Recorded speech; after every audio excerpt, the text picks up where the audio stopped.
नमस्कार, times of Swaraj में आप सबों का स्वागत है और मैं हूं संतोष सिंह। और आज हम टाइम्स ऑफ स्वराज में एक ऐसे मुद्दों पर चर्चा करने जा रहे हैं जिस मुद्दों को लेकर आप सबों को सोचना चाहिए कि आखिर देश जा कहां रहा है या फिर देश किसके हाथ में जा रहा है। क्योंकि ये सवाल उठना लाजमी इसलिए है कि अपने देश में परमानेंट ब्यूरोक्रेसी है और ये जो परमानेंट ब्यूरोक्रेसी है वो कहीं न कहीं लोकतंत्र के आधार पर, मतलब लोकतांत्रिक व्यवस्था में जो वोटिंग एक प्रोसेस है, चुनाव जीतकर जो लोग आते हैं उनको वो उनकी मनमानी को वो नियंत्रित भी करते हैं और एक व्यवस्था को बनाए रखता है। लेकिन एक ट्रेंड देखने को मिल रहा है और ये ट्रेंड बहुत ही घातक है इस देश के लिए, इसलिए हम इस पर चर्चा कर रहे हैं।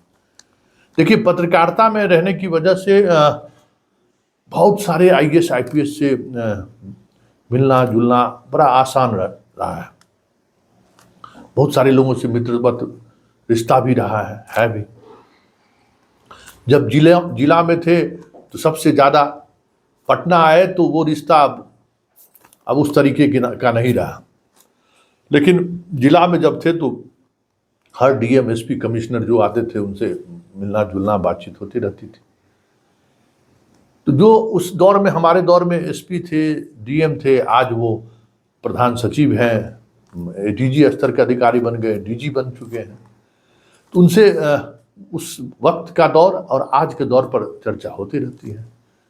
तो एक बात चर्चा इस पर जरूर होती है कि पहले जैसा आईएएस आईपीएस नहीं आ रहा है।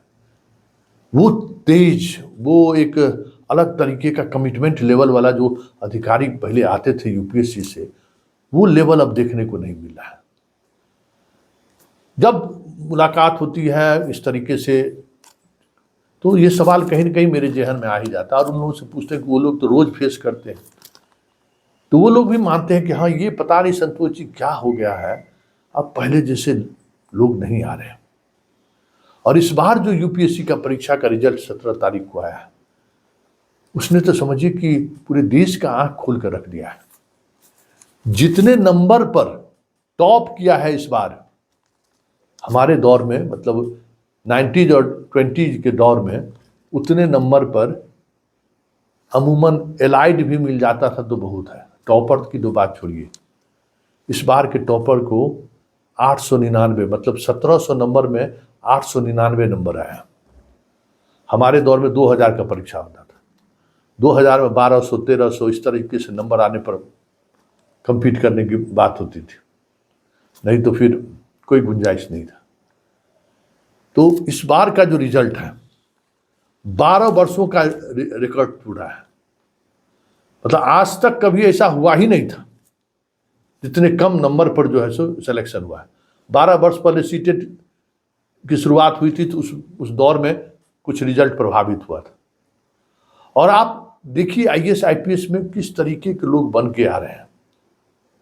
देखिए कि ब्यूरोक्रेसी जो आयरन है इस देश के डेमोक्रेसी को बचाए रखने के लिए, जब ब्यूरोक्रेसी में अच्छे लोग, अच्छे स्टूडेंट आना बंद कर दिए हैं, अच्छे स्टूडेंट का मन अब ब्यूरोक्रेसी की तरफ नहीं जा रहा है, तो इस देश का होगा क्या। नेता से तो लोग निराश हैं ही। तो इस बार से में जो ट्रेनिंग में कई लोग हैं, हमारे यहाँ रोसड़ा में भी एगो एसडीओ है, यूपीएससी कंप्यूटर ट्रेनिंग में है। अमूमन रोसड़ा अनुमंडल ऐसा रहा है जहाँ कोई भी आईएएस कंपीट करके आता है ना, तो रोसड़ा में हमको लगता है कि गौतम गोस्वामी जो चले गए इस दुनिया से, उनका भी ट्रेनिंग रोसड़ा में हुआ। एगो वांग चुंग साहब थे, उनका भी ट्रेनिंग हुआ। और उससे पहले भी, मतलब रोसड़ा प्रखंड और मंडल माना जाता है कि बेस्ट, थोड़ा बहुत कुछ समझने का मौका मिलता है तो वहाँ ट्रेनिंग में भेजा जाता है। दर्जनों आईएएस अधिकारियों को भेजा गया है रोसड़ा ट्रेनिंग के लिए, मतलब पहली पोस्टिंग में। एगो अभी यहाँ कोई है तो हम अपने पत्रकार मित्रों को कहे कि थोड़ा एक्सेस बढ़ाइए, भाई ट्रेनिंग में आया है तो थोड़ा चीज़ों को देखने का नज़रिया, उसको पत्रकार से आने के बाद चीज़ें समझ में आती है। पत्रकार से तो मिलना दूर, पब्लिक से नहीं मिलता है। अब पीछे के गेट से आएगा और पीछे के गेट से निकल जाएगा। अब डीएम का एगो अभी देख रहे थे, वहाँ चुनाव को लेकर कोई बैठक थी, डीएम यहाँ है तो 200 फीट पर जो है सो खड़ा चुपचाप। मतलब पर्सनालिटी को लेकर जैसे लगता है ना कि पर्सनालिटी को लेकर वो सहज नहीं है, और कोई एक ही अधिकारी नहीं, जहां जाइए वहां यही स्थिति है। अभी पटना का एसएसपी कौन होगा, रंजीत मिश्रा एसपी थे, डीआईजी में प्रमोशन हो गया। अब इसके बाद कौन बनेगा पटना का एसएसपी, ढूंढने पर नहीं मिल रहा है। हम लोग जैसे जो क्राइम बीट देखते हैं ना, उंगली पर रहता था कि फलाना आदमी डिजर्व करता है। अभी कौन आदमी कौन डिजर्व करता है कहना मुश्किल है। मतलब कोई लाइट, कोई प्रकाश ही नहीं है कि अपराध के खिलाफ किसी ऐसा आईपीएस अधिकारी में दिखे कि हाँ अपराध और अपराधी के खिलाफ काम करने का एक अलग तरीके का प्रकाश रहा है, कोई नहीं मिलेगा। डीएम में भी है, अभी पटना डीएम है वो भी एनर्जेटिक रहा है, जहाँ दरभंगा में डीएम थे तो काम डीएम में कुछ है। लेकिन 2010-12 के बाद, मतलब 14 के बाद जो लौट आ रहा है ना, उसकी स्थिति देख के तो लगता है कि भाई क्या होगा। इसलिए ये सवाल मेरे जहन में आया, क्योंकि इसकी वजह क्या है। तो कुछ लोगों का कहना हुआ कि इतने ज़्यादा इंटरफेरेंस बढ़ गया है ब्यूरोक्रेसी में। पहले इतना इंटरफेरेंस नहीं था, ट्रांसफ़र पोस्टिंग में भी नहीं। नेता कितना भी दबाव बनाते थे तो अपने तरीके से वो चीज़ें चलती रहती थी, लेकिन आज वो स्थिति नहीं है। इतना ज़्यादा इंटरफेरेंस बढ़ गया है पोस्टिंग में, इतना ज़्यादा हस्तक्षेप बढ़ गया है नेताओं, विधायक, सांसदों का, कि अब कोई पढ़ा लिखा व्यक्ति फील्ड में जाना नहीं चाहता है।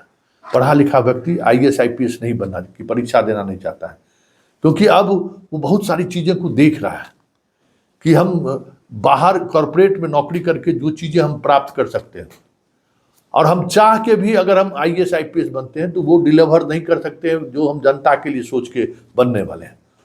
बहुत बड़ा हैडल हो गया है। तो ये चीज़ें जो है संकेत सही नहीं है, और ये संकेत सही नहीं है तो समझ जाइए कि ये डेमोक्रेसी खतरे में है इस देश का।